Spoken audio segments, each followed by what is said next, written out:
Certaines personnes disent que Jésus-Christ ou le christianisme a été amené par les colonisateurs. Qu'est-ce qu'on doit répondre? Quand ils disent ça, ils pensent à bien plus d'un millénaire après la fondation du christianisme, sauf que ça ne tient pas debout puisque le christianisme se retrouve très très tôt en Afrique. Déjà, si tu réfléchis un petit peu, c'est où que le christianisme va se fonder? C'est où que Jésus il va fonder son église? C'est évidemment à Jérusalem, hein, on est en Palestine. Ensuite, ça va se répandre partout dans l'Empire romain, ça va même aller jusqu'en Asie, en Afrique du Nord, et ainsi de suite. Les premiers chrétiens, logiquement, c'était pas des blancs français comme moi, c'était des juifs ethniquement parlant, donc avec un teint de peau beaucoup plus foncé, et ils ont propagé ce message partout dans le monde, d'après l'apôtre Paul, déjà au 1er siècle. Ce que tu peux leur dire, c'est que l'église copte est l'une des premières églises chrétiennes, et elle se retrouvait où?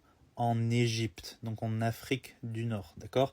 Elle aurait été fondée par l'évangéliste Marc. Ensuite, tu peux parler de l'église orthodoxe éthiopienne qui remonterait jusqu'au 4e siècle. Donc on est encore en Afrique ici. Et du coup, tu vois, rien qu'avec ces deux exemples, on est bien avant l'arrivée des colonisateurs européens. Tu peux aussi parler des premiers théologiens chrétiens ou des pères de l'Église, comme par exemple saint Augustin d'Hippone, Origène, Tertullien, qui étaient originaires soit d'Afrique, soit du Moyen-Orient. C'est quand même important. Une dernière chose, c'est pas parce que le christianisme va en effet bien se propager grâce aux colons européens que ça n'a pas été le cas auparavant, même en Afrique. Tu peux te douter que s'il y avait beaucoup de pays africains qui avaient déjà adopté le christianisme et que le christianisme nous invite à envoyer des missionnaires dans le plus grand nombre de pays possible, et bien que ça avait déjà eu lieu en Afrique depuis des siècles et des siècles. C'est juste que ces gens-là,